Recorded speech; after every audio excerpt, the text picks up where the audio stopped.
Chapter 1. The letter in her hand. The stone floor was cold against Alar's cheek when consciousness flickered back like a dying candle. Her fingers still clutched something paper, she realized distantly, though her mind couldn't yet grasp why that mattered. Everything hurt in that peculiar way that suggested she'd been lying there for hours. Her body forgotten by the world above, she tried to remember how she'd ended up in the lower halls of Blackthorn Manor. The memory came in fragments, the whispered conversation between the servants, the mention of letters hidden in the old library, her own desperate need to find something, anything that might explain why Lord Sealand Thorne had taken her in 3 months ago when she'd arrived at his door, soaked from autumn rain and carrying nothing but a traveling bag and the weight of her ruined reputation. The letter. She'd found it wedged between 2 books on forbidden vampire histories, sealed with black wax and a symbol she didn't recognize, a crescent moon pierced by a thorn. Her hands had trembled as she'd broken the seal, and the words inside had made the floor tilt beneath her feet.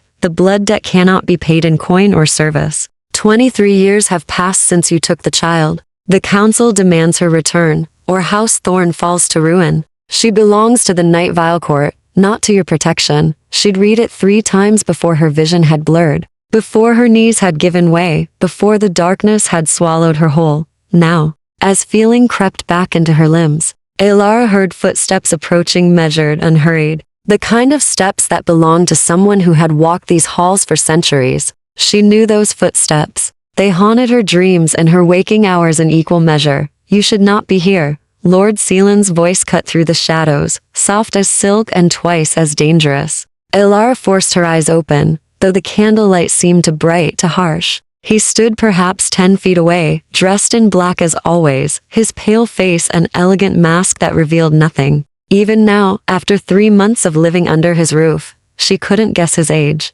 He looked perhaps 30, but the weight of centuries lived behind those dark eyes. I fell, she managed, her voice hoarse. It wasn't quite a lie. She had fallen, after all, even if the letter had been the reason why. With one of my private letters in your hand, he moved closer. And she noticed what she always noticed when he drew near, the unnatural stillness of him. The way he seemed to breathe only when he remembered to. The faint scent of night blooming flowers and something else. Something cold and ancient that she had no name for. Alara pushed herself up slowly, her back against the stone wall. The letter fluttered from her grip, landing between them like an accusation. I didn't mean to pry. I was looking for answers. He bent to retrieve the letter, his movements fluid in a way that human bodies simply weren't. You've been searching for them since you arrived. I've watched you study the portraits in the gallery. Question the servants about how long I've lived here. Read every book in the library that mentions my family name. Heat flooded her cheeks despite the chill of the lower halls. You never told me why you let me stay. A stranger appears at your door with a scandal attached to her name, and you offer her shelter, employment, protection. No one does that without reason. Perhaps I'm simply charitable. You're a vampire lord, who hasn't left this manor in 5 years, who employs a staff of 12, but speaks to none of them, who keeps rooms sealed that haven't been opened in decades. She met his gaze, though it cost her. His eyes were black in the candlelight, fathomless. Charitable isn't the word that comes to mind. Something flickered across his face, surprise, perhaps, or the ghost of amusement. You've been paying attention. I've had little else to do. It was true enough. He'd given her a position as his personal librarian, but the work was sparse. Most days she wandered the manor's endless corridors, cataloging shadows and silence, wondering why he'd really brought her here. Sealand studied her for a long moment, and she had the unsettling sense that he was making some kind of calculation, weighing options she couldn't see.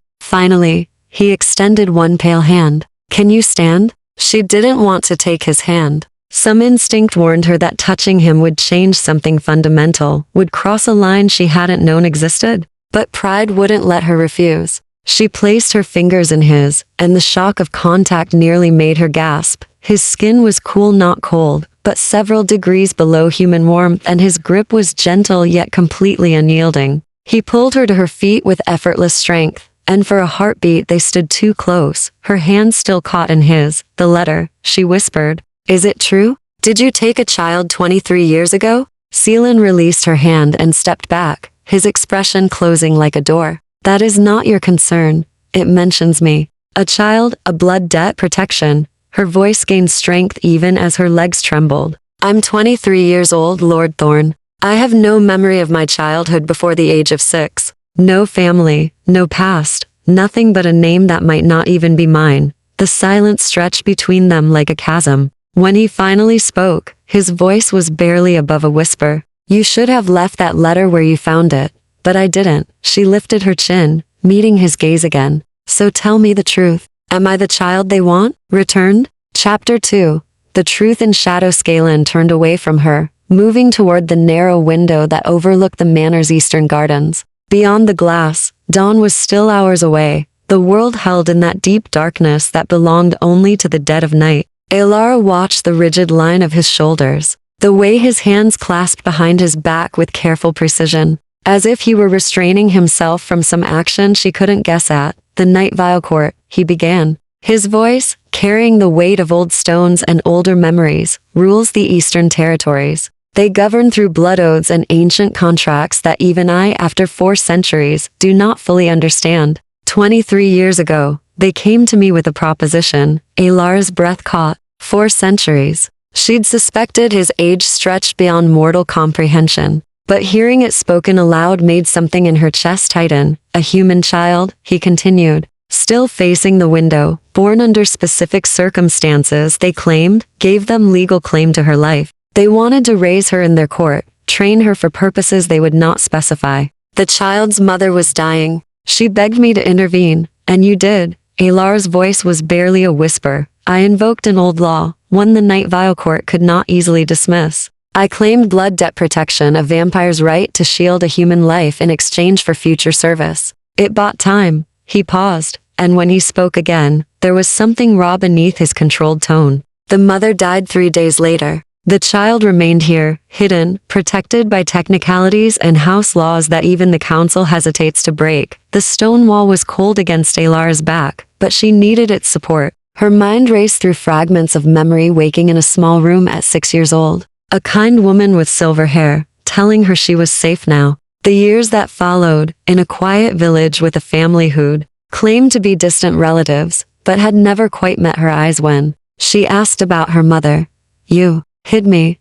The words felt foreign in her mouth. For 17 years, you kept me hidden, and then I sent you away. Scalen turned finally, and the expression on his face was unlike anything she'd seen from him before. Not the careful blankness he usually wore, but something haunted, something that looked almost like regret. I thought if you were far enough from Blackthorn, living an ordinary life, they would forget, that the debt would fade into history like so many others, but they didn't forget. No, his jaw tightened. 3 months ago, I received word that the council had located you. You were in London, working as a governess, and there had been, he hesitated, choosing his words with visible care, an incident. You were accused of impropriety with your employer's son. The scandal was manufactured, designed to destroy your reputation and leave you with nowhere to turn. Alara's hands clenched at her sides. She remembered that nightmare month, the false accusations, the way her employer's wife had looked at her with cold hatred, the whispers that had followed her through the streets.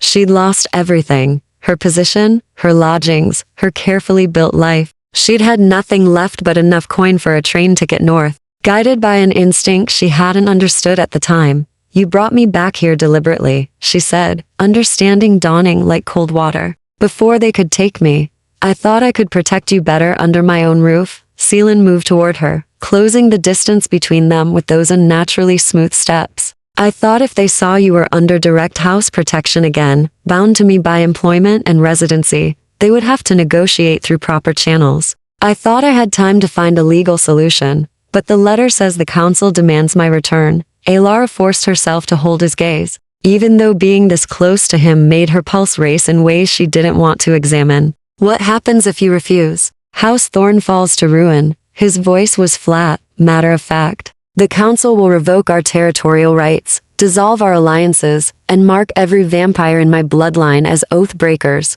We would be hunted, killed, or forced into exile. How many vampires are in your house? 17, scattered across 3 territories. Most are old friends, a few are blood relations from my human life. Something flickered in his expression, affection, perhaps, or loyalty. They've stood with me for centuries. I will not see them destroyed. Alara's throat felt tight. Then give me to the council. If my presence here endangers everyone you care about, no, the word was sharp enough to cut. Seelan reached out as if to touch her arm, then seemed to think better of it, his hand falling back to his side. You don't understand what they want from you, Alara. The Night Vile Court doesn't collect humans out of idle curiosity. They have specific uses for those born under particular celestial alignments, during certain moon phases. You were born on the winter solstice during a lunar eclipse, a combination that occurs once in a century. Uses? The word tasted bitter. What kind of uses? Blood magic. His eyes held hers, and she saw something in them that might have been fear. If vampires could feel such things,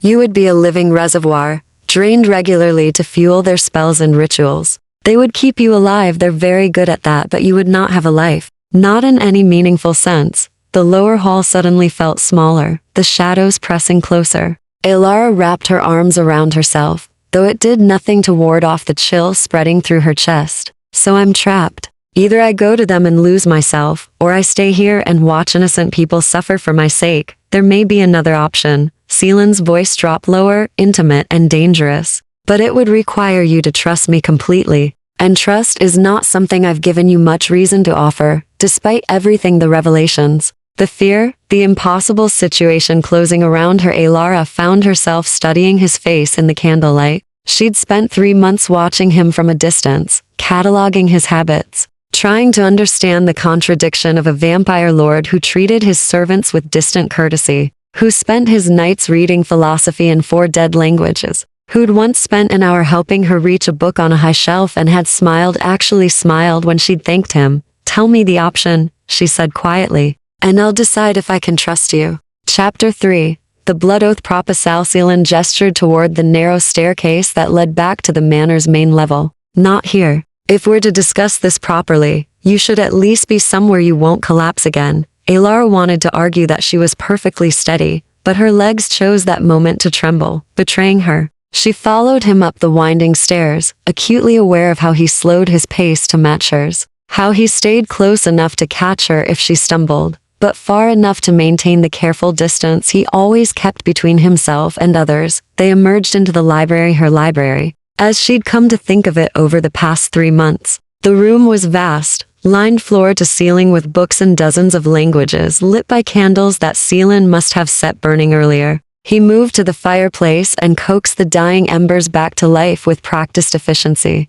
adding logs until warmth began to chase away the chill that had settled into her bones. Sit, he said, indicating the leather chair nearest the fire. It wasn't a command quite, but there was an authority in his voice that made obedience feel natural. Alara sank into the chair, pulling a heavy blanket around her shoulders. Seelan remained standing, one hand resting on the mantelpiece, his profile etched in firelight. He looked like something from a painting, to perfect, too still, more sculpture than man. There are laws, he began, older than the council, older than the houses themselves. Laws written when vampires first learned to coexist with humans, when we realized we needed your kind to survive, but had to establish boundaries to prevent chaos. He paused, seeming to choose his words with care. One such law allows a vampire to claim a human under permanent protection through a blood oath bond. Alara's fingers tightened on the blanket. What does that mean exactly? It means I would offer you my blood, and you would offer me yours. Not enough to turn you, that requires a complete exchange in death, but enough to create a binding connection between us. He turned to face her fully, his expression unreadable. Once bonded, you would be recognized by all vampire law as belonging to House Thorn. The council couldn't claim you without declaring war on my entire bloodline, which even they would hesitate to do. Belonging to House Thorn, Alara repeated slowly. You mean belonging to you? Yes. He didn't flinch from the words. In the eyes of vampire law, you would be mine. Under my protection, my responsibility, my authority. The fire crackled in the silence that followed. Alara watched the flames dance, trying to organize her thoughts into something coherent. And what would that mean in practice? Would I be a servant? A prisoner? Neither. Seelan moved away from the fireplace, beginning to pace, the first restless movement she'd ever seen from him. The bond doesn't change who you are, or strip away your will. You would still be yourself, free to make choices, to come and go as you pleased, within reason. But there would be connections between us. What kind of connections? He stopped pacing, his back to her. I would be able to sense your emotional state, particularly if you were in distress. You would feel the same from me, though less strongly. The bond is asymmetrical by nature. If you were injured, I would know. If you wandered too far from house territory, I would feel your absence like a physical pull. That sounds like a leash. The words came out sharper than she'd intended. It would be. If I chose to use it that way. He turned back to her, and there was something raw in his eyes. I won't lie to you, Alara. The bond has been abused by others. There are vampires who treat their bonded humans as possessions, who use the connection to control and manipulate. But it doesn't have to be that way, and I'm supposed to trust that you're different? She stood, letting the blanket fall away, suddenly too agitated to sit still. You've already admitted you manipulated my entire life. You hid me, sent me away, brought me back all without my knowledge or consent. Now you're asking me to tie myself to you in a way I don't fully understand, to trust that you won't abuse that power. I know. His voice was quiet, and something in it made her pause. I know I've given you every reason to refuse. If you want to run, Alara, I won't stop you.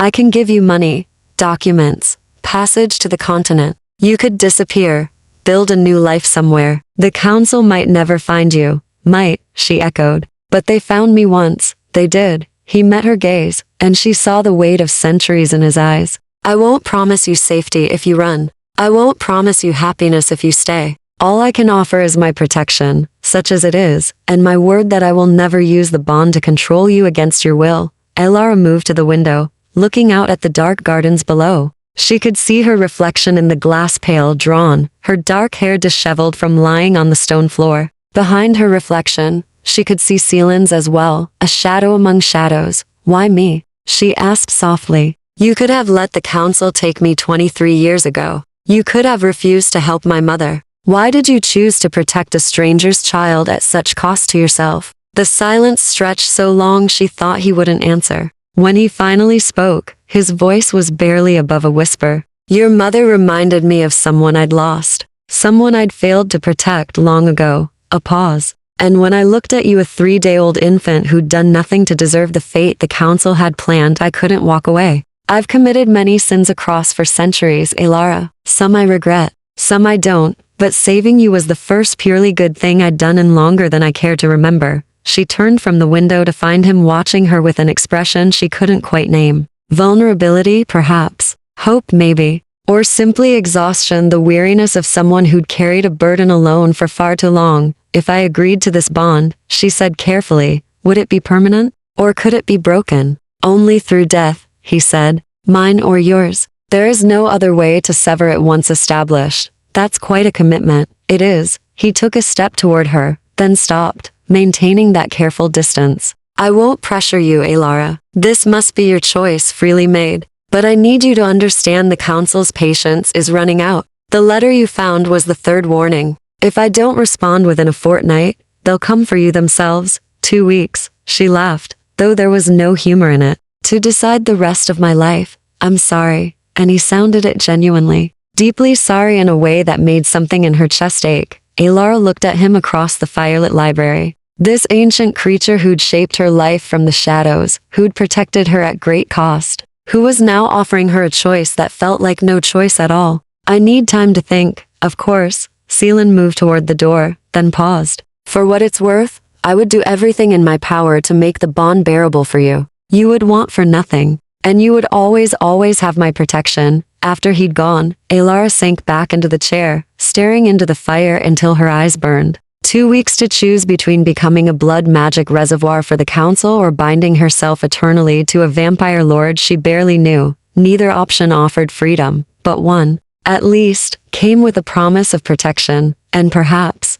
she thought, as dawn began to lighten the windows, that would have to be enough. Chapter 4. Small gestures, growing trust. 3 days passed in strange suspension. Alara moved through the manor like a ghost, cataloging books she'd already cataloged, reading passages without absorbing their meaning, watching the clock tick toward a decision she still couldn't make. Seelan gave her space, appearing only at meals though he never ate, merely sat across from her with a glass of dark wine, making polite conversation about the weather or asking after her reading. It should have felt normal. It didn't. Everything had changed since the letter, since the truth. Now when she looked at him, she saw not just the enigmatic Lord of Blackthorn Manor, but the vampire who'd held her as an infant, who'd defied a council for her sake, who was offering her a bond that terrified and tempted her in equal measure. On the fourth morning, she found him in the conservatory, a glass-domed room she'd rarely seen him enter. He stood among the night-blooming flowers, his pale fingers gentle on a moonflower's petals. The early morning sun hadn't yet crested the eastern hills, leaving the world caught in that gray pre-dawn light. He seemed to prefer, "They only bloom at night," he said, without turning, somehow knowing she was there. "I've kept them alive for nearly a century. There's something honest about a flower that refuses to perform for the sun." Alar moved closer, studying the ghostly white blooms. "Do you miss it? The sun? Every day?" His admission surprised her. He so rarely spoke of himself, of his own desires or losses. "I remember how it felt on my skin, the warmth of it. I remember summer afternoons and the way light looked filtering through leaves." He paused, his hand falling away from the flower. "But I don't remember it as keenly as I once did. Time has a way of softening even the sharpest griefs." "How long have you been?" She hesitated, unsure of the polite term. "Vampire?" A slight smile touched his lips. 432 years. I was turned during the reign of Elizabeth, in a London that would be unrecognizable to you now." He turned to face her, leaning against the work table with a casualness that seemed studied, as if he were trying to appear less intimidating. "I was a physician, not a very good one by modern standards, but I tried to help people. When plague came to my district, I stayed when others fled. My maker found me dying in a house full of corpses and decided I was worth saving." "Do you regret it? Being turned?" Sometimes, he considered the question with the seriousness it deserved. "I've seen wonders, the birth of science, the age of reason, revolutions that changed the world. I've read every great work of literature in its original language, watched art movements rise and fall, learned secrets of the universe that humans are only now beginning to discover." His expression darkened. "I've also watched everyone I love die. I've committed acts I'm not proud of in the name of survival. I've learned that immortality is as much curse as gift." Alar found herself moving closer, drawn by the rare glimpse beneath his usual reserve. "Is that why you live alone here? Why you keep everyone at a distance?" Perhaps he studied her with those fathomless dark eyes. "It's easier not to form attachments when you know you'll outlive them all. Safer in a way. Lonely though, profoundly." The word was soft, almost lost among the rustling leaves. "But loneliness is bearable. Loss is not." She understood then with sudden clarity what he was really offering her. Not just protection but connection. The bond would tie him to her as surely as it tied her to him. He would feel her emotions, sense her distress, know when she was in danger. For a creature who'd spent centuries avoiding attachments, it was perhaps the greatest risk he could take. "The bond," she said quietly. "Would it hurt? The creation of it?" His attention sharpened. "You're considering it? I'm trying to understand what I'd be agreeing to." She wrapped her arms around herself, though the conservatory was warm. "Walk me through it. What would actually happen?" Seelan was silent for a long moment, and she could see him choosing his words carefully. "We would need privacy and time. The ritual takes several hours. I would make a small incision in my wrist and you would drink. Not much. Perhaps a few mouthfuls. It would taste like copper and smoke and something you have no reference for. And then I would drink from you." He said it matter-of-factly, but she saw the way his jaw tightened. "From your wrist, your throat, wherever you felt most comfortable. I would take enough to seal the bond, but not enough to weaken you significantly. The exchange creates a resonance between our blood, a permanent magical signature that marks you as mine in all vampire law." Alar's hand went unconsciously to her throat. "Have you done this before? Bonded with someone?" "Never." The admission seemed to cost him something. "I've avoided it deliberately, for all the reasons I mentioned. I didn't want the responsibility, the connection, the inevitable pain when they died." He met her gaze directly. "But I'm asking you to take that risk with me now because I see no other way to keep you safe. You would feel my death." The realization hit her like cold water. "When I eventually die of old age or illness, you would feel it." Yes. No hesitation, no attempt to soften the truth. "It's one reason the bond is so rarely formed. Most vampires aren't willing to endure that grief, but you are. For you, yes." The simplicity of his answer made her chest ache. "You've already cost me 23 years of political complications and constant vigilance. What's a bit more pain at the end?" He said it lightly, but she heard what lay beneath the genuine willingness to suffer for her sake, to bind himself to a mortal whose death was inevitable, to shoulder that future grief because the alternative was letting her fall into the council's hands. I need to know something else, Elara said. If we do this, if I agree to the bond, what would you expect from me? In practical terms, what would my life look like? Seelan moved to one of the conservatory's windows, looking out at the grounds as dawn began to truly break. You would continue as you are living here, managing the library, free to pursue whatever interests you wish. I would ask only that you not leave the estate without informing me, and that you return before nightfall when possible. The bond makes you valuable to my enemies, and I'd rather not have to chase after you constantly, that's all. She'd expected demands, restrictions, rules about her behavior or appearance, that's all. He glanced back at her. I don't want a servant, Elara. I don't want someone who jumps at my every command, or lives in fear of displeasing me. He stopped, seeming surprised by his own words. I want someone who argues with me when I'm being unreasonable. Someone who reads obscure philosophy and leaves books scattered everywhere. Someone who isn't afraid to tell me when I'm being insufferably arrogant. Despite everything, Elara felt a smile tug at her lips. I do leave books everywhere. You do. There was warmth in his voice, something almost fond. Last week I found a volume of romantic poetry in the kitchens. Of all places, I was reading while waiting for tea. I noticed. He turned fully toward her, and the morning light caught the sharp planes of his face, making him look momentarily less like a statue and more like a man. A very tired, very lonely man who'd carried a secret burden for more than 2 decades. I also noticed you'd marked several passages about freedom and choice. I hope you know that whatever you decide, I'll respect it. Even if you choose to run. Elara crossed the conservatory to stand before him, close enough now to see the tiny variations in his irises, the way they weren't quite black, but the deepest brown imaginable. Close enough to catch that scent she'd noticed before, night flowers and something indefinably ancient. I'm not going to run, she said quietly. I'm not going to let the council take me either. His expression shifted, hope and wariness mixing. Then I need one more day. She held up a hand before he could respond. One more day to be sure this is what I want, not just what circumstances are forcing on me. Can you give me that? Of course. He stepped back, restoring the careful distance between them. Take all the time you need, Elara. The fortnight isn't yet expired. She nodded and turned to leave, but paused at the conservatory door. Seelan? Yes? Thank you. For being honest with me. For not trying to manipulate me into this. Something flickered across his face, surprise perhaps, or gratitude. You deserve honesty. You've had too little of it in your life. As she left him among his night-blooming flowers, Elara realized her decision was already made. She'd known it perhaps, since he'd told her about her mother, since he'd offered her the bond with full knowledge of what it would cost him. She just needed one more day to make peace with it. One more day of freedom before she bound herself to an immortal. One more day before everything changed.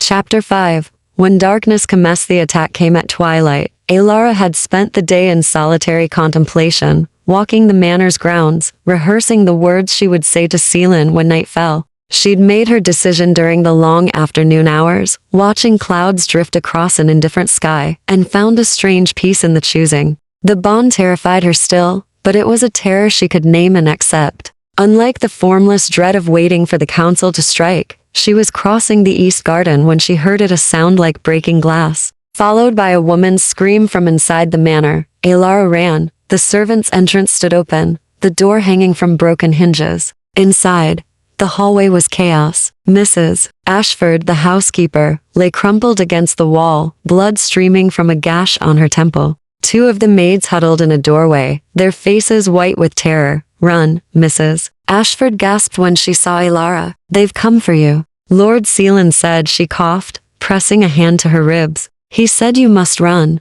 Who's come? But Elara already knew. Her heart hammered against her ribs as she helped the older woman sit up properly. Where's Seelan? The Great Hall. There are 3 of them. Mrs. Ashford gripped Elara's wrist with surprising strength. Please, child. He can't protect you and fight them both. You have to. A crash echoed from deeper in the manor, followed by a sound that made Elara's blood freeze. Seelan's voice, raised in a shout of pain or fury or both. She should have run. Every rational thought screamed at her to flee into the gathering darkness, to disappear before the council's vampires found her. Instead, she found herself moving toward the great hall, her feet carrying her forward, despite the terror singing through her veins. The double doors had been torn from their hinges. Beyond them, the vast hall was lit by scattered candles and the dying light from the tall windows. 3 figures stood in the wreckage of overturned furniture and shattered portraits to men and a woman, all of them inhumanly beautiful, all of them radiating the same cold power she'd felt from Seelan, but amplified,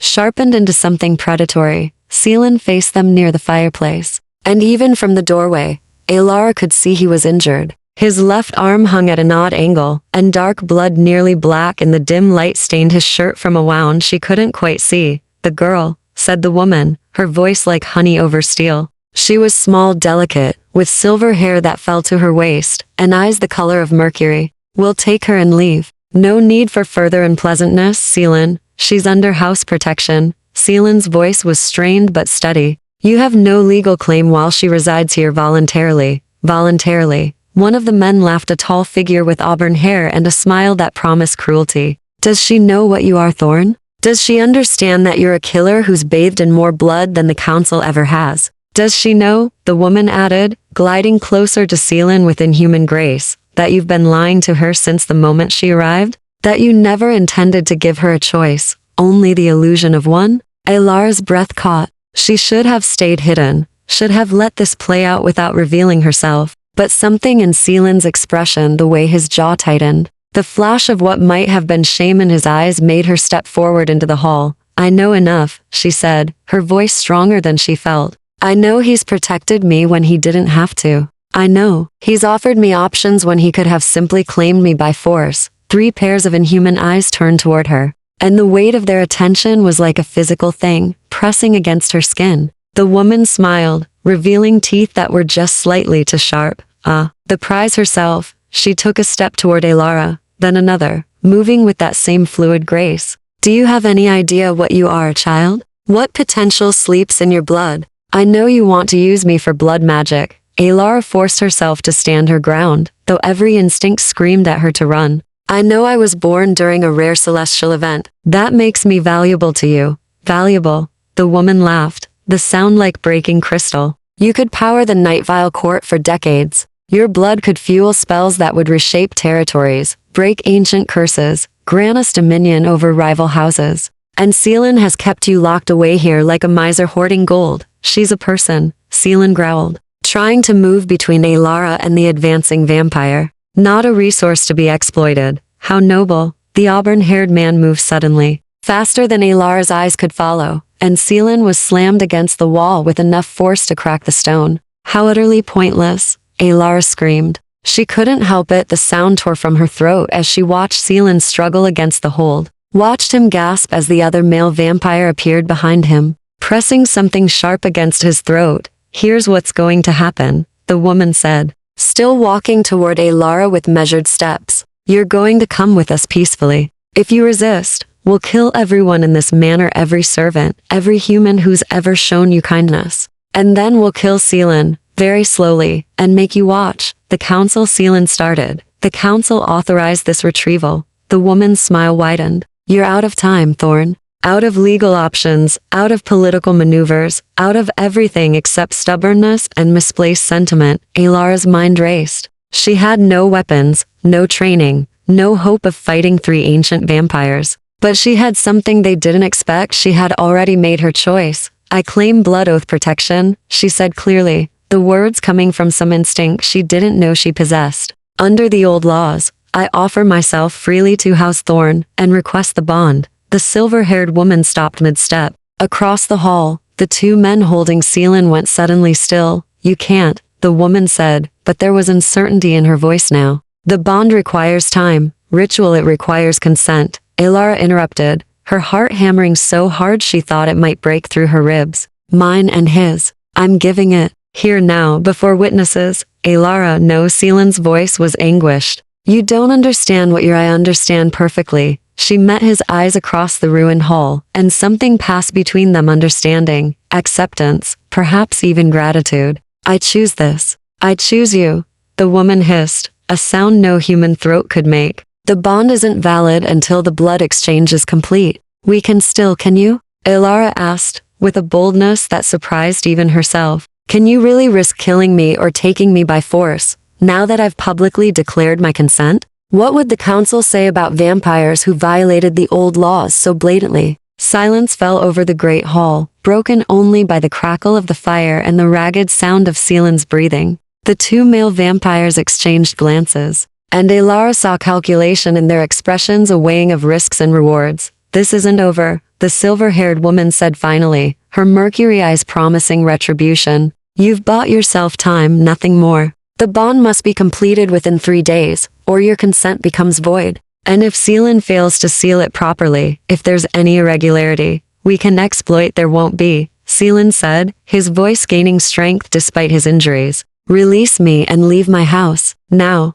The male vampires let him go, stepping back with identical expressions of disdain. Seelan stumbled, but caught himself, one hand pressed to his ribs, the other reaching instinctively toward Ilara before falling back to his side. The 3 council vampires moved toward the shattered doorway. But the woman paused at the threshold, looking back at Ilara with something that might have been pity. He'll break your heart, she said softly. One way or another, that's what immortals do to the mortals foolish enough to love them. Then they were gone, moving with supernatural speed into the darkening evening, leaving only destruction and the scent of old magic behind them. Ilara's legs gave out. She sank to the floor among the broken furniture, her whole body shaking with adrenaline and delayed terror. Across the hall, Seelan slid down the wall to sit heavily, his pale face even paler than usual, his dark eyes fixed on her with an expression she couldn't quite read. That, he said, after a long moment, was either the bravest or most foolish thing I've ever witnessed. Probably both, Ilara managed, her voice trembling.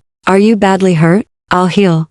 He closed his eyes briefly. Ilara, what you just did, claiming the bond in front of council vampires, do you understand that you've committed yourself? There's no going back now. I know. She did know, with a certainty that settled into her bones. I was going to say yes anyway. Tonight, I was going to tell you. Yes. His eyes opened, meeting hers across the wreckage. Why? Because you gave me a choice, she said simply. Because you've been honest with me, even when the truth made you look bad. Because I've seen how you treat your servants, how you've protected me, how you're willing to endure the bond's eventual pain for my sake. She managed a shaky smile. And because I suspect I'd rather face an uncertain future with you than a certain nightmare with them. Something shifted in his expression, vulnerability, hope, wonder. 3 days, he said quietly. We have 3 days to complete the ritual properly, or they'll claim you violated the terms of the old laws. Then we'd better not waste time. Ilara pushed herself to her feet, ignoring her trembling legs. Can you stand?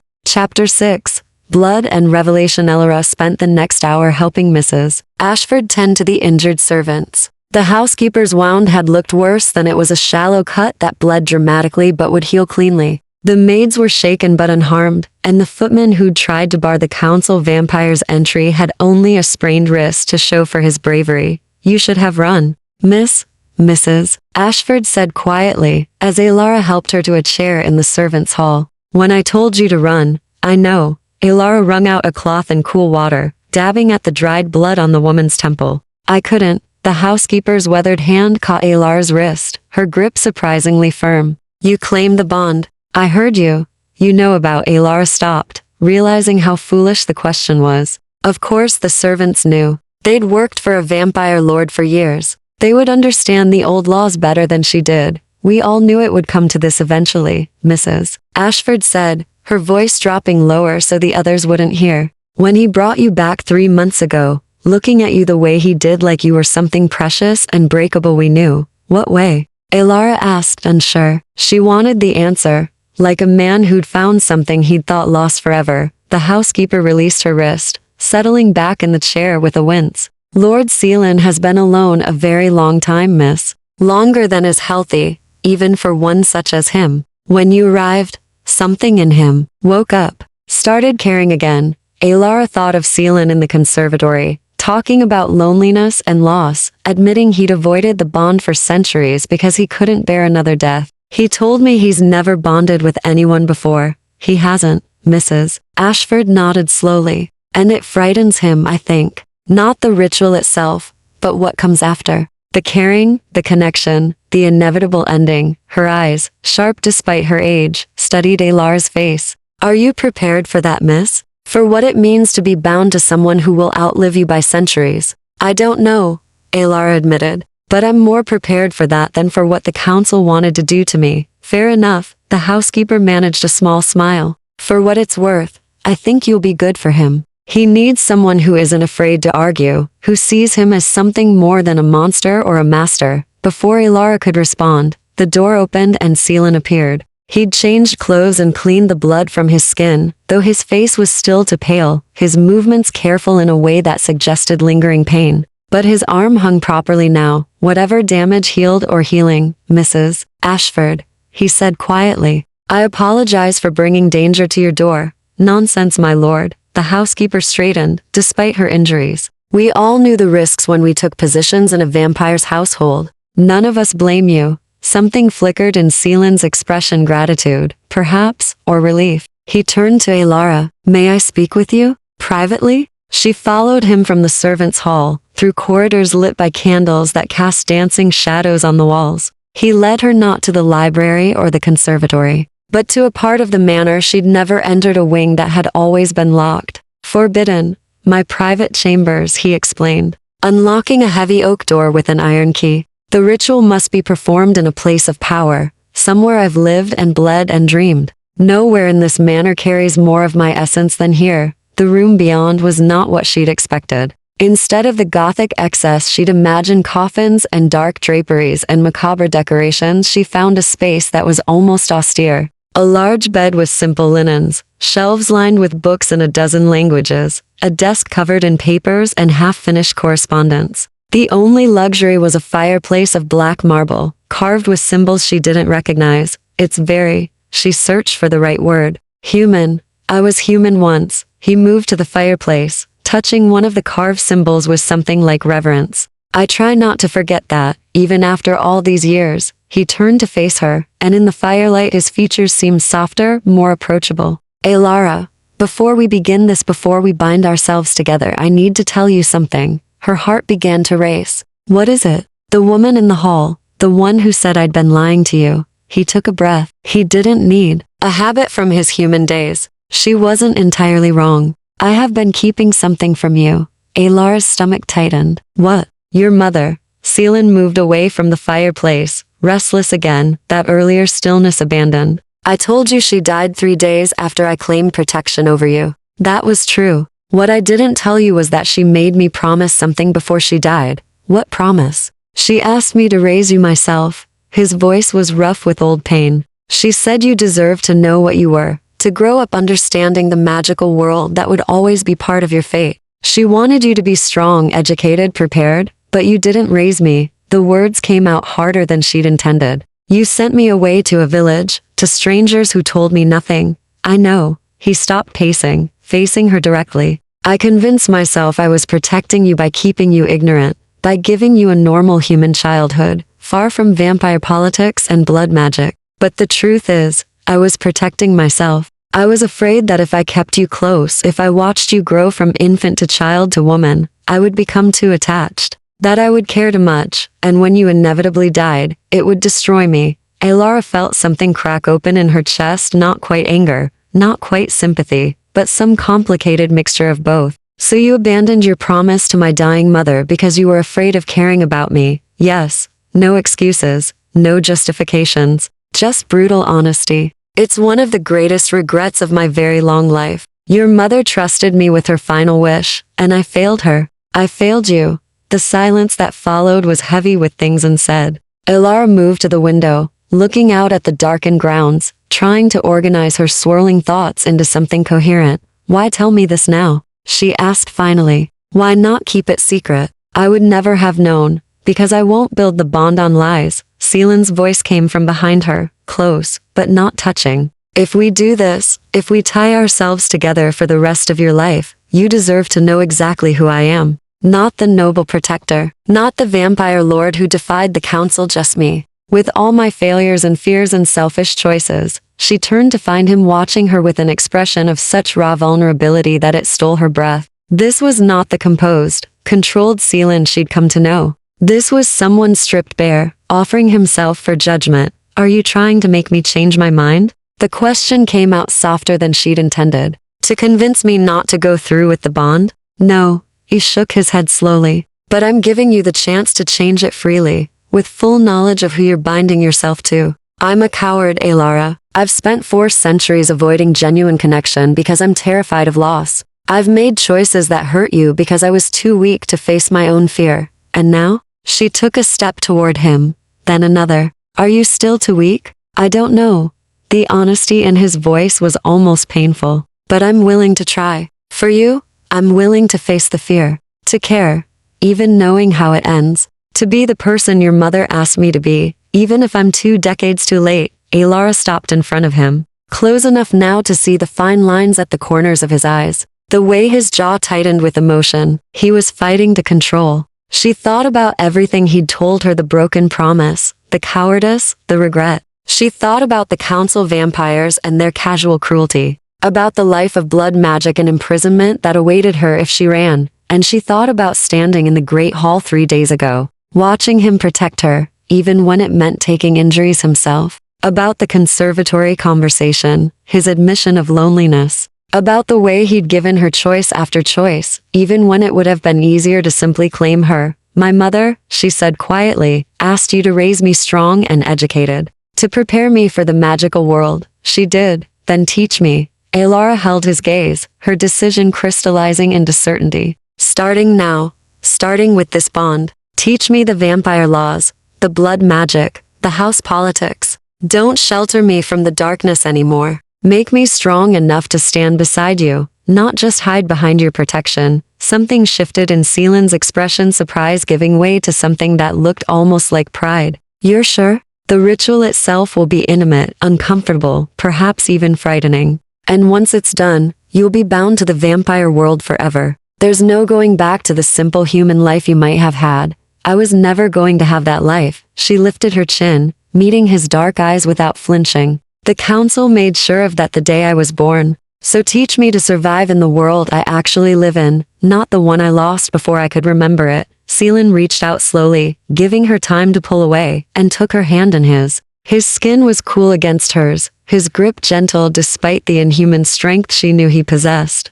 Chapter 7. The blood oath. Midnight arrived with the tolling of the manor's old clock, each chime resonating through the stone walls like a heartbeat. Alara stood before the black marble fireplace in Seelan's chamber, her hands trembling despite her resolve. He'd spent the past 2 hours teaching her the ancient words, explaining the sensations she would feel, warning her that the bond would open a channel between them that could never be fully closed. Are you ready? Seelan asked. He'd removed his coat and waistcoat, standing now in only a white shirt, with the sleeves rolled to his elbows. Without the formal layers, he looked younger, somehow more human. Though the silver knife in his hand was a stark reminder of what he truly was, as ready as I'll ever be. Alara's voice was steadier than she felt. She'd changed into a simple dress at his suggestion, something she wouldn't mourn if blood stained it beyond repair. He moved to stand before her, close enough that she could see the faint pulse at his throat. That surprised her. She'd thought vampires' hearts didn't beat.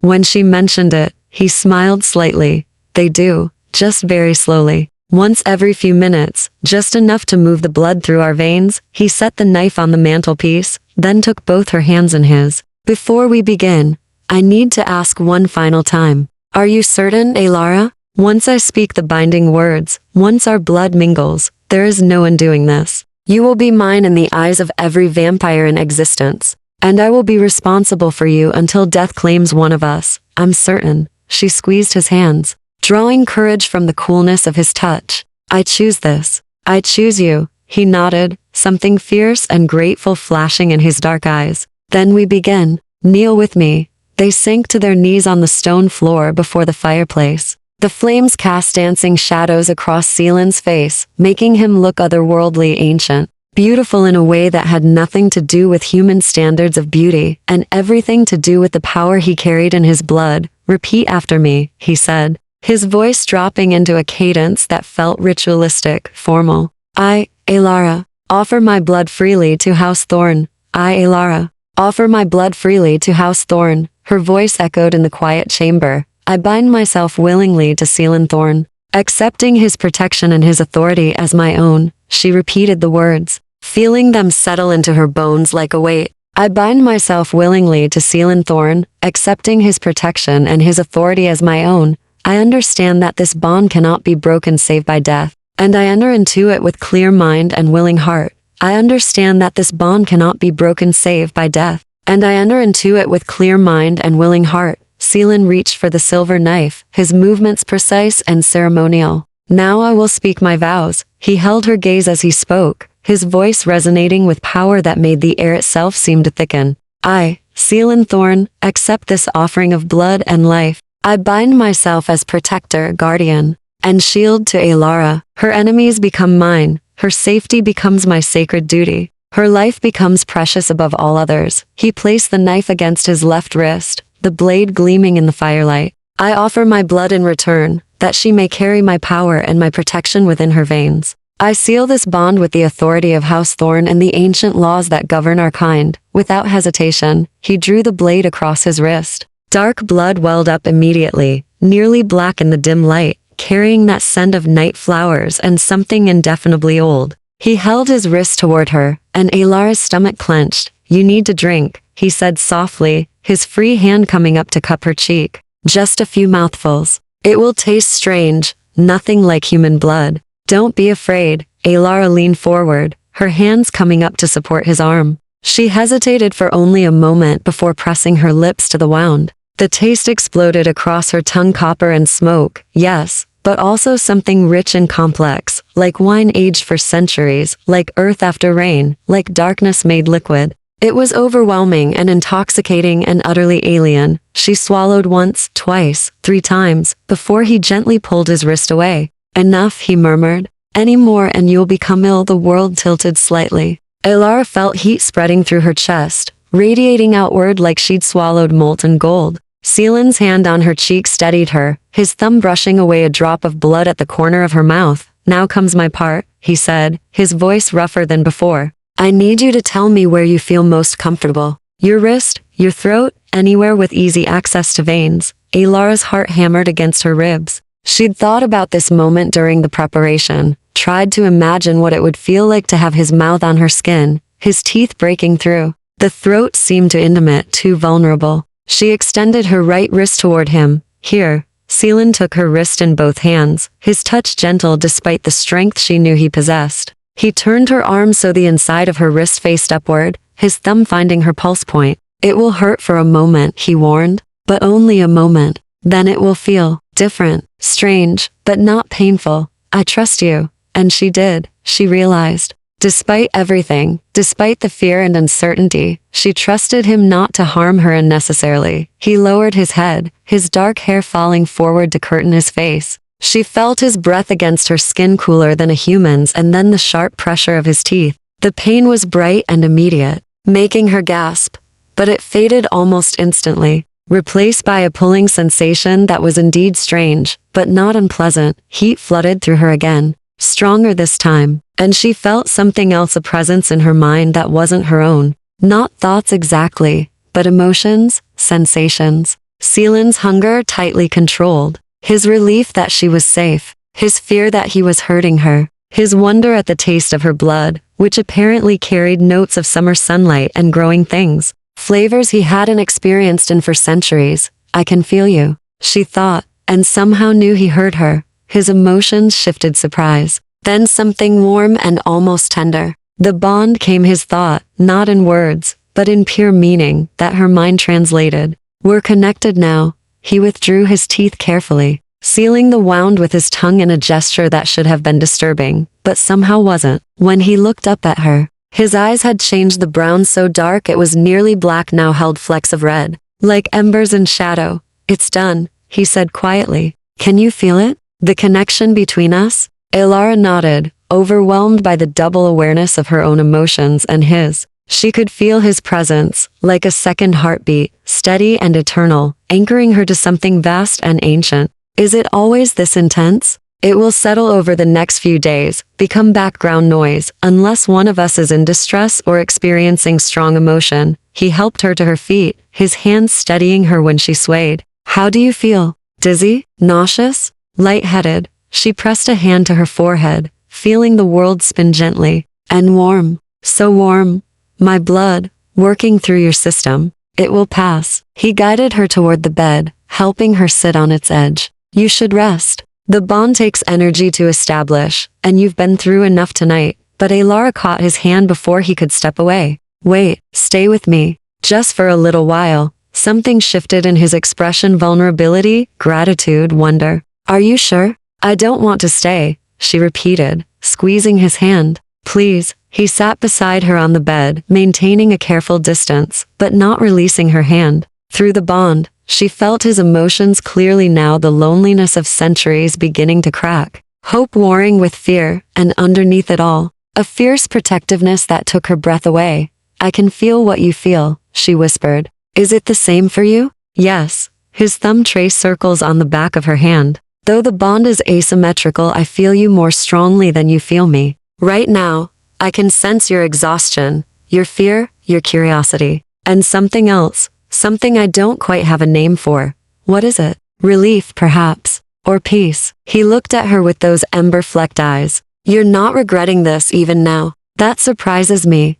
Why would I regret it? Alara let herself lean against his shoulder, too tired to maintain proper distance. I'm safe now. The council can't touch me without declaring war on your entire house. And I have something I've never had before: someone who's bound to protect me, who can't abandon me even if they wanted to. She felt his sharp intake of breath, felt through the bond how her words had struck something deep within him. I would never want to abandon you, he said quietly. Bond or no bond, I would keep you safe. I know, and she did know, could feel the truth of it through their connection. That's why I chose this. Why I chose you. They sat in silence for a long moment, the fire crackling softly, the bond humming between them like a living thing. Alara felt her eyelids growing heavy, the warmth of his blood and the exhaustion of the ritual pulling her toward sleep. Rest, Seelan murmured, his free hand coming up to stroke her hair with unexpected gentleness. I'll stay until you sleep. I'll keep watch.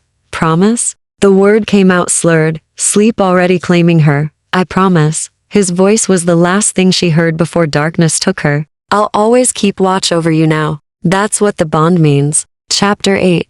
Bonds and Boundary. Alara woke to unfamiliar sensations. The first was warmth. Seelan's coat draped over her like a blanket, carrying his scent of night flowers and old books. The second was the bond itself, a constant presence at the edge of her awareness, humming with Seelan's emotions. Even though he was no longer in the room, he was close though. Somewhere in the manor, awake and restless. She could feel his alertness, his vigilance, the way his attention kept circling back to her like a compass seeking north. She sat up slowly, testing her body for lingering effects of the ritual. Her wrist bore a small scar where his teeth had pierced her skin, already healed to a silvery mark that would fade with time. The lightheadedness had passed, replaced by a strange vitality that made her feel more awake than she had in months. You're awake, came Seelan's thought, not in words, but in pure meaning, that bloomed in her mind. How do you feel? The intimacy of it startled her. She'd known intellectually that the bond would allow communication, but experiencing it was something else entirely. Strange, energized. Is that normal?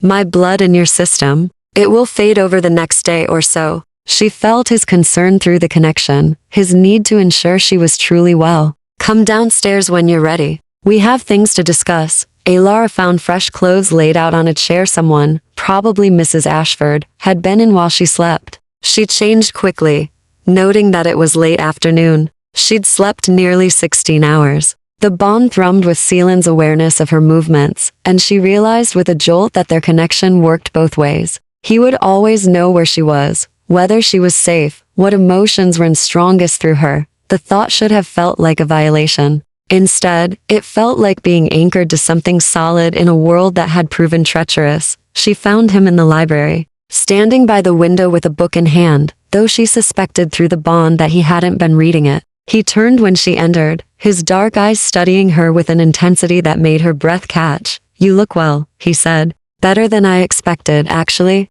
Some humans find the first day after bonding difficult. I feel good. She moved closer, drawn by the pull of the bond. Though it's strange, feeling your emotions alongside my own. Is it always this loud? It will quiet as you learn to shield yourself. He set the book aside, gesturing for her to sit. That's one of the first things I need to teach you. The bond is permanent, but you can control how much you feel from me, how much information flows through the connection. Otherwise, you'll be overwhelmed. Alara settled into the leather chair, the same one she'd sat in days ago when he'd first explained the bond. It felt like a lifetime had passed since then. Teach me. For the next hour, Seelan guided her through the mental exercises that would allow her to build walls around her own emotions, to filter what she felt from him through the bond. It was harder than she'd expected. The connection wanted to flow freely, resisted being contained. Don't think of it as blocking me out, he said patiently, sitting across from her. Think of it as controlling the volume. You're not severing the connection, just turning it down to a level you can live with. She tried again, imagining the bond as a door she could open or close as needed. This time, it worked better. Seelan's emotions didn't disappear, but they became background noise instead of a constant presence demanding her attention. Good, he smiled, and she felt his approval even through her shields. You're a quick study. It took me weeks to learn that when I was first turned. You were bonded to your maker? The question slipped out before she could stop it.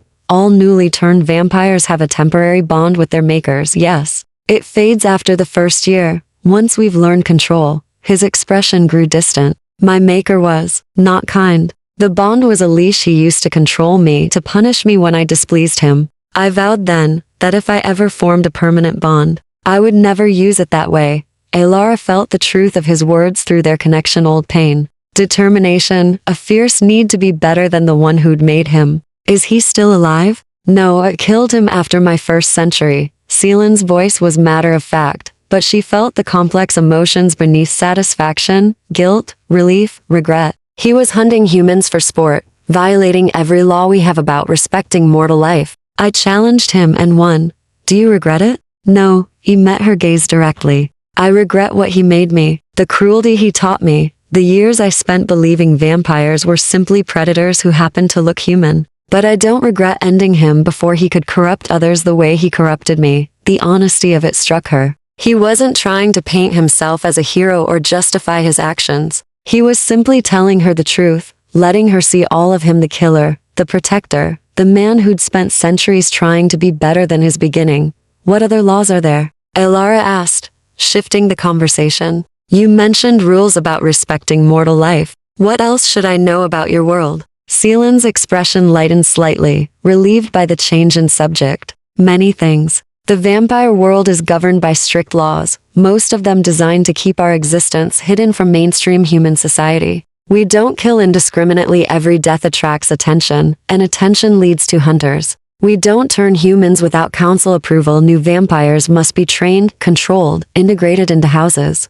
And we never, under any circumstances, feed from children. What about feeding in general? The question felt awkward, but she needed to know. You said you needed to feed before the ritual. How does that work? Carefully, he leaned back in his chair, choosing his words with visible care. I have arrangements with several humans who allow me to feed in exchange for payment. It's consensual, controlled, and I never take enough to cause lasting harm. Some vampires keep permanent donors, humans who live with them and provide regular sustenance. Others hunt criminals, those whose deaths wouldn't be mourned. I prefer the former method. It feels more honest.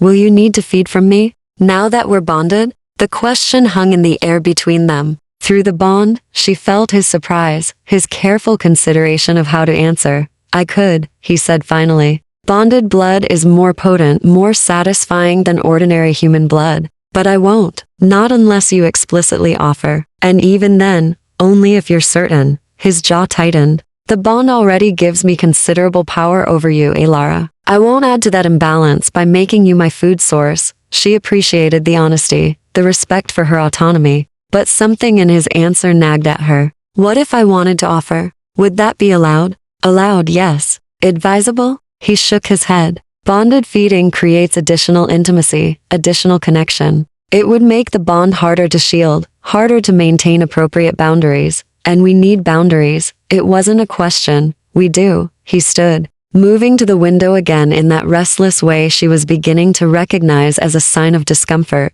I told you the bond doesn't strip away your will, and I meant it. But intimacy, physical, emotional, mental, can blur lines. I'm 4 centuries old, Alara. I've had lifetimes to learn control, to understand desire and its consequences. You're 23 and human. The power imbalance between us is already significant. I won't make it worse by allowing the bond to become something more than protection. Understanding dawned. You're afraid you'll take advantage of me. I'm afraid the bond will make you feel things that aren't real. He turned to face her, his expression carefully neutral, but his emotions bleeding through their connection: fear, longing, self-recrimination. You feel my protectiveness through the bond, my need to keep you safe. It would be easy to mistake that for something deeper. And he stopped, seeming to struggle with the words. I feel your trust, your growing comfort with me. And it would be easy to convince myself you care for me, rather than simply accepting necessary circumstances. Alara stood, crossing the library to stand before him. So we maintain boundaries. We keep the bond strictly protective, nothing more. Yes, the word sounded like it cost him something. And if that changes? She held his gaze, refusing to look away. If in time, when I've had space to understand my own feelings separate from the bond, something real develops, what then? Seelan's breath caught. Through the bond, she felt his hope war with his doubt, his desire clash with his fear of taking advantage. Then we'll discuss it. Honestly, openly, making sure we both know exactly what we're choosing. That seems fair. She managed a smile. Though I suspect you'll be the one struggling with boundaries, not me. I can already feel how much you want to protect me from everything, including yourself. Something that might have been amusement flickered in his eyes. Am I that transparent through the bond? Completely. She reached out, placing her hand over his where it rested on the windowsill. But I appreciate the effort. Not many men with your power would be so careful about consent. I'm not most men. His hand turned beneath hers, their fingers interlacing. And I've seen too many bonded relationships become prisons. I won't do that to you, Alara. I won't let this bond become anything you don't freely choose. They stood like that for a long moment. Hands joined, the bond humming between them with emotions too complex to name. Outside, the sun was setting, painting the gardens in shades of amber and rose. Chapter 9. When they returned the council, vampires came at dusk on the 3rd day. Precisely, as promised, Alara sensed them before she saw them, a disturbance in the air. A coldness that had nothing to do with temperature. Through the bond, she felt Seelan's immediate alertness, his body going still in that inhuman way as he tracked their approach. They're here. His thought reached her across the manor. Stay in the library. I'll handle this. No. She set down the book on blood magic theory she'd been studying. We handle this together. That's what the bond means, remember? She felt his conflict through their connection, the instinct to protect her warring with respect for her autonomy. Finally, reluctant acceptance. Very well, but stay close to me. Don't let them bait you into saying something that could invalidate the bond. Alara made her way to the great hall, which had been restored in the days since the attack. New doors hung on reinforced hinges, the shattered portraits had been replaced, and the furniture stood arranged as if violence had never touched this space. But she could still feel the memory of that night, her terror, Seelan's injuries. The moment she'd claimed the bond in front of witnesses, Seelan waited near the fireplace, dressed formally in black with silver buttons that caught the candlelight. He looked every inch the vampire lord, powerful, ancient, untouchable. But through the bond, she felt his tension, his protective fury held in careful check. The 3 council vampires swept into the hall with their characteristic inhuman grace. The silver-haired woman led them, her mercury eyes, finding Alara immediately. Behind her came the 2 males, their expressions carefully neutral, but their attention sharp, assessing. Lord Thorn, the woman inclined her head slightly, the barest acknowledgement of respect. We've come to verify the bond, as is our right under the old laws. Lady Morgan, Seelan's voice was coolly polite. You'll find everything in order. We shall see. Morgan's gaze shifted to Alara, and she felt the weight of that ancient scrutiny like a physical thing. Come here, girl. Let me examine you. Alara wanted to refuse, wanted to tell this creature who'd threatened to drain her, that she had no right to touch her. But Seelan's warning pulls through the bond. This is procedure. Let her verify. Don't give them reason to claim irregularity. She crossed the hall with measured steps, keeping her chin high, refusing to show fear, even as her heart hammered against her ribs. Morgan reached out with one pale hand, gripping Alara's wrist, the same wrist Seelan had fed from 3 nights ago. The vampire's touch was cold, invasive. Alara felt something probing at her, not physical, but magical, searching through her blood for evidence of the bond. Morgan's eyes widened slightly, surprise flickering across her beautiful face. The bond is genuine, she said, releasing Alara's wrist. And strong. Stronger than I would have expected from such a new connection. Her gaze cut to Seelan. You've bonded before, Thorn? Never.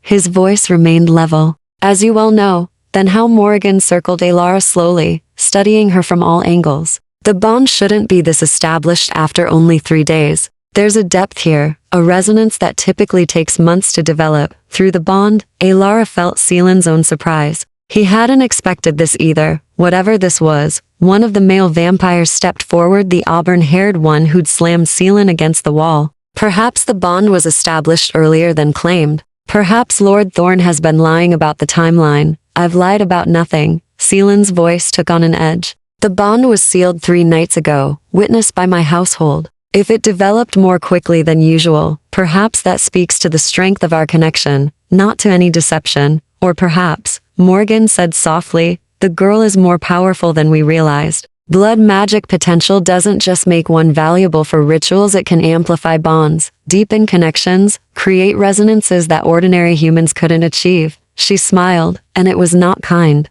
Which means the council's claim on her was even more justified than we knew. The bond is sealed. Seelan moved to stand beside Alara, a unified front. Whatever potential she has belongs to House Thorn now, not to the Night Vile Court, does it? The second male vampire spoke for the first time, his voice like gravel. Or have you simply claimed a resource you intend to exploit yourself? How convenient that you've bound the very girl we sought, giving you exclusive access to her power. Alara felt anger flare through the bond. Seelan's, not her own, though she shared the sentiment. I haven't exploited anything, she said, her voice stronger than she felt. I chose this bond freely. I choose to remain with House Thorn. Choice. Morgan laughed, the sound like breaking ice. What choice did you really have, child? Accept Thorn's bond or face a life of blood magic servitude. That's hardly freedom. It was more choice than you gave me. Alara held the vampire's gaze, refusing to be cowed. You manufactured a scandal to destroy my life, hunted me across territories, and would have taken me by force if Lord Seelan hadn't protected me.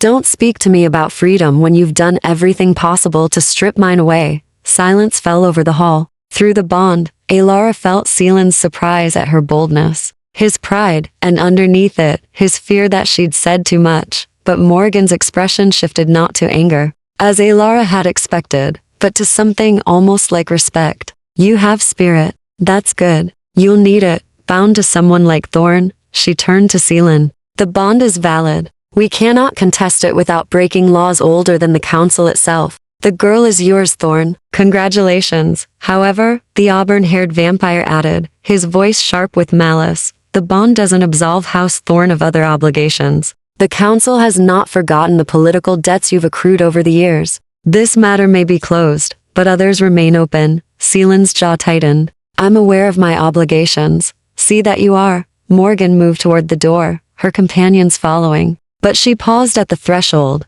looking back at Alara with those unsettling mercury eyes. One more thing, girl. The bond may protect you from the council, but it makes you a target for Thorn's enemies. And he has many. I hope you're prepared for what comes next. Then they were gone, vanishing into the twilight with supernatural speed, leaving only the scent of old magic and implied threats behind. The moment they disappeared, Alara's legs nearly gave out. Seelan caught her, his arms coming around her waist, steadying her against his chest. Through the bond, she felt his relief, his lingering fear, his wonder at how she'd handled the confrontation. You did well, he murmured against her hair. Better than well. You faced down 3 ancient vampires without flinching. I was terrified. She let herself lean into his strength, her hands gripping his lapels. I'm still terrified. I know. His hand came up to stroke her hair, the gesture becoming familiar through repetition. But you didn't let them see it. That matters in vampire politics. Showing weakness is an invitation to exploitation. Alara pulled back enough to look up at him. What did Morgan mean about the bond being stronger than expected? And about me amplifying it? I don't know. Seelan's expression was troubled. Bonded connections typically develop gradually, growing deeper over months or years as the bonded pair build trust and intimacy. Ours feels like it's been established for far longer than 3 days. He hesitated, seeming to choose his words carefully. I can feel you constantly now, not just when you're in distress or experiencing strong emotions. I know when you're hungry, when you're tired, when you're happy or sad or frustrated. And I suspect you feel the same from me. She did. The bond hummed between them like a living thing, carrying a constant stream of information she was still learning to filter. Is that dangerous? Potentially. He released her, stepping back to restore the careful distance they'd maintained over the past 3 days. The deeper the bond, the harder it becomes to maintain boundaries. And boundaries are essential, Lara. Without them, the bond could become something neither of us chose, she finished. Something that influences our feelings instead of reflecting them. Exactly. He moved to the window, staring out at the darkening grounds. We need to be more careful, more vigilant about separating genuine emotion from bond-induced connection. But even as he said it, Lara felt through the bond that he was struggling. The past 3 days had been intense hours spent in close proximity while he taught her vampire law, meals shared in comfortable silence, moments when their hands had brushed and neither had pulled away. The bond amplified every touch, every glance, making simple interactions feel weighted with meaning. What did they mean about political debts? She asked, changing the subject to safer ground. What obligations do you have to the council? Seelan's expression darkened. Every house owes service to the council, periodically intelligence gathering, enforcing vampire law in our territories, occasionally more distasteful tasks. I've been avoiding those obligations for several years, using the excuse of protecting you to stay out of council politics. But now that you're safely bonded, they'll expect me to resume service. What kind of service? Whatever they demand. His hands clenched at his sides. Within reason, of course. They can't order me to harm innocents or violate the fundamental laws. But they could send me to hunt rogue vampires, investigate house disputes, even participate in executions if warranted. Chapter 10. The choice made freely. 3 weeks passed in a rhythm that became almost comfortable. Seelan taught her with the patience of someone who had centuries to spare. Vampire history in the mornings, blood magic theory in the afternoons, practical defense in the evenings. She learned to recognize the signs of vampire compulsion, to shield her mind from mental intrusion, to move silently through darkened corridors, the way prey learned to evade predators. But more than that, she learned him. She learned that he read poetry in dead languages when troubled, that he played chess against himself when he couldn't sleep, that he still felt guilty about promises broken to her mother to decades past. She learned that his stillness wasn't coldness but control, that his distance wasn't indifference, but caution, that his careful boundaries were born from respect rather than rejection, and through the bond, he learned her just as thoroughly. The council summons arrived on a gray morning in early winter, delivered by a raven that dissolved into smoke after dropping its sealed letter on the manor's doorstep. Lara watched Seelan read it in the library, felt through their connection his resignation, his anger, his fear for her safety during his absence. How long? She asked quietly. 2 weeks, perhaps 3. He set the letter aside, his expression carefully neutral. There's a rogue vampire in the Northern Territories, young, violent, killing indiscriminately. The council wants him brought to justice before human authorities start asking questions. When do you leave? Tomorrow at sunset. He moved to stand before the window, a habit she'd noticed he fell into when distressed. Mrs. Ashford will look after you. The wards around the manor are strong. No vampire can enter without invitation. And I'll feel through the bond if you're in danger. Lara crossed the library to stand beside him. Over the past weeks, she'd grown more comfortable with proximity, with the casual touches that had become natural between them. I'll be fine. You've taught me well. Have I? He turned to face her, and she saw vulnerability in his dark eyes. Sometimes I wonder if I've taught you enough. If anything I could teach you would truly prepare you for the violence of my world. You've given me more than lessons. She placed her hand over his where it rested on the windowsill. You've given me confidence. The knowledge that I'm not helpless, not just a victim waiting to be rescued. Through the bond, she felt his emotions shift, pride in her progress mixing with something deeper. Something he'd been carefully suppressing for weeks. The boundaries they'd maintained so carefully were beginning to blur. worn down by proximity and shared experiences and the constant intimacy of their connection. Alara, her name was a warning, a question, a plea. We should maintain distance. Especially now, before I leave. The bond will be harder to manage when we're separated. Emotions amplify across distance, and I don't want what don't you want. She turned fully toward him, close enough now to see the fine grain of his irises, the way they darkened when he looked at her. Don't want to care for me? Too late. I can feel it through the bond, Seelan. I've felt it for weeks. His breath caught that human habit he'd never quite abandoned. What you feel through the bond isn't necessarily real. I told you that. Protectiveness can feel like affection. Concern can masquerade as love. The word hung between them like a confession. Is that what you're afraid of? That the bond is making you love me, or making me love you, and neither feeling is genuine? Yes. The admission seemed to cost him everything. I'm 400 years old, Alara. I've had lovers, companions, friends who meant everything to me until time or death took them away. I know what real affection feels like, and I know how easily the mind can convince itself of emotions that aren't truly there. His hand turned beneath hers, their fingers interlacing. And I know that you're 23, that your entire life has been shaped by forces beyond your control, that you've had precious little freedom to choose what you actually want. So you've decided what I want for me? There was no heat in her question, only understanding. You've decided I couldn't possibly care for you genuinely, that it must be the bond or gratitude, or some other false emotion. I've decided, he said carefully, that I won't take advantage of a situation where the power imbalance is so severe. You're bonded to me, Alara. You live in my house under my protection, tied to me by magic. You're still learning to understand. Even if you think you feel something real, how could you possibly know for certain? She considered this, weighing his words against the truths she'd discovered over the past 3 weeks. You're right, she said finally. I can't be certain. The bond does amplify everything between us. But I know this, I feel safest when you're near. I feel most myself when we're talking, arguing, challenging each other. I miss your presence when you're in another room. And I dread the thought of you leaving tomorrow. That could be the bond, he insisted. Though his voice had lost its certainty, it could be. She squeezed his hand.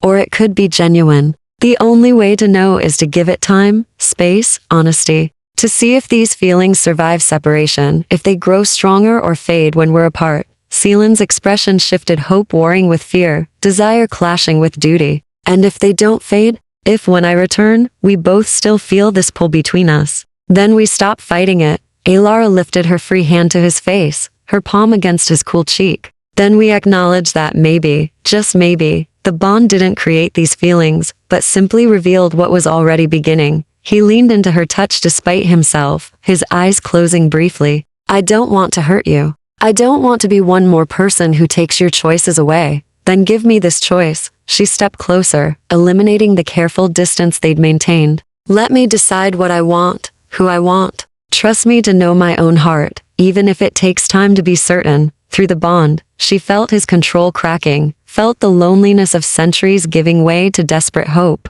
His hands came up to frame her face, his touch gentle despite the strength she knew he possessed. If I kiss you now, he said quietly, I won't be able to pretend it's just the bond. I won't be able to maintain the distance I've been so careful to preserve. Good. She rose on her toes, bringing their faces closer. I'm tired of distance. I'm tired of careful boundaries and suppressed emotions. Kiss me, Seelan. And when you leave tomorrow, I'll have something real to hold on to while you're gone. He kissed her. It was nothing like she'd imagined, not possessive or demanding, but achingly gentle, almost reverent. His lips were cool against hers, his hands cradling her face like she was something precious and breakable. Through the bond, she felt his emotions crash over her, desire and fear and wonder and something so deep it had no name. Only the weight of centuries spent waiting for this moment. She kissed him back, pouring her own tangled feelings through their connection, trust and attraction and the beginnings of something that might become love if given time to grow.